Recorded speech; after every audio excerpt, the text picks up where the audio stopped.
Do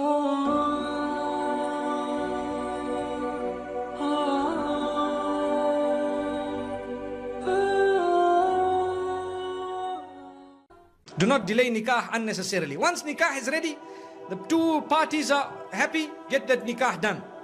So that any relation that happens between them thereafter happens in a way that is permissible. Remember that.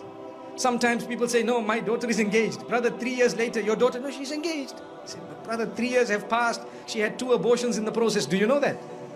I'm not joking. I'm serious. My parents, you don't know what we know. They come to us for help when they cannot talk to you. I know. We cry when we see the children of the good people. Sometimes people we know. And they come to us, you know what, I have this problem and that problem.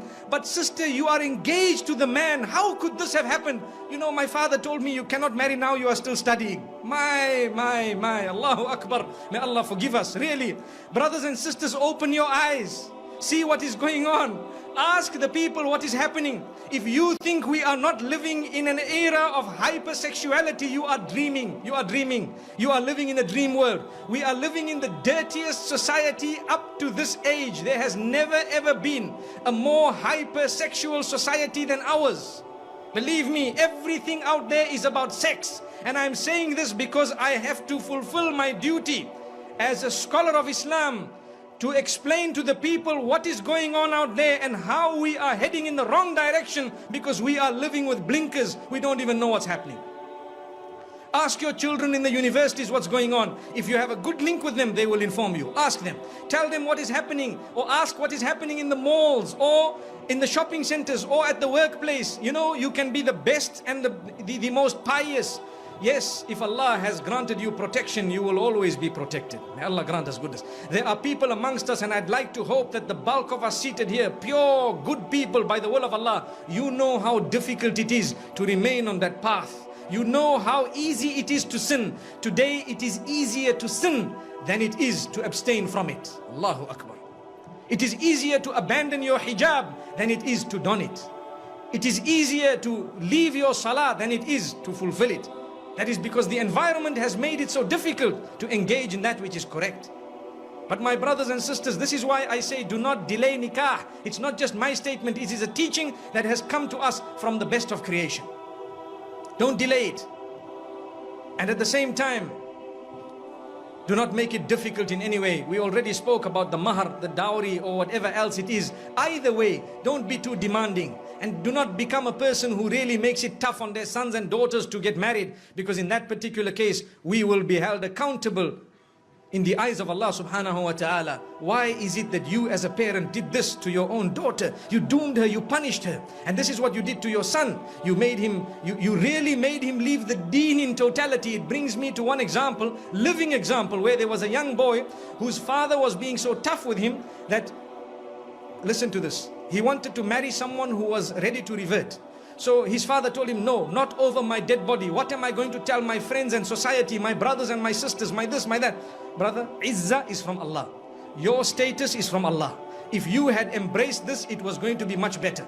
So you can explain to your friends and your family, look, you know, I tried my best, but today's society, you know, sometimes the children are doing their own thing and we have to try our best, saddidu wa qaribu, to make the most of what it is and to guide them as best as possible. And you know, we will see how best they can manage. But instead of that, this father chose to say, over my dead body. So what did the son do? He asked for help from some of the scholars and so on, and sometimes there is a limited amount of help you could actually offer, because if a man is being stubborn, you cannot really win. So after some time, he converted and left the fold of Islam and gone. Why? Because to him, the child was lost, and the father is still proud of his action. I don't mind if he became a non-Muslim, but at least nothing happened against my will. And he told his family members, you know, your children, if they want to do the same thing, you should also engage in this type of thing. How? The woman was ready. So I had an opportunity to address this young boy. And when I spoke to him, he told me something that is really a question of the age. When I say question of the age, I mean sometimes the mind starts asking these questions. He said, you know, this woman is such a good woman that I married. She has so many good characters and conduct. She told me I'm ready to do anything. You know, I explained to her about the little I know about Islam and she was ready. And then what happened is, when my father and my parents said no and everybody disagreed and they, you know, the mother, he says my mother didn't really mind, but she has to follow what my father says. So after some time, they questioned me, her parents, to say, look, we were all okay for our daughter to, you know, to enter the fold of Islam. Now, if she is not going to enter the fold of Islam, then why don't you enter our faith? So he said, yeah, it makes sense. You see? He said, yeah, it makes sense. If they refuse, I will not refuse. You people are not refusing. So he says that is what made him turn. Now look at this. The young boys of today, this is the logic they are using. They will not tell you Islam is correct and Islam believes in all the previous messengers and Islam, Allah is one. Even the father perhaps doesn't read Salah correctly, but he was proud with his action. May Allah subhanahu wa ta'ala forgive that man. Really. We tried very hard, but to be honest with you, it is only Allah who can bring people back.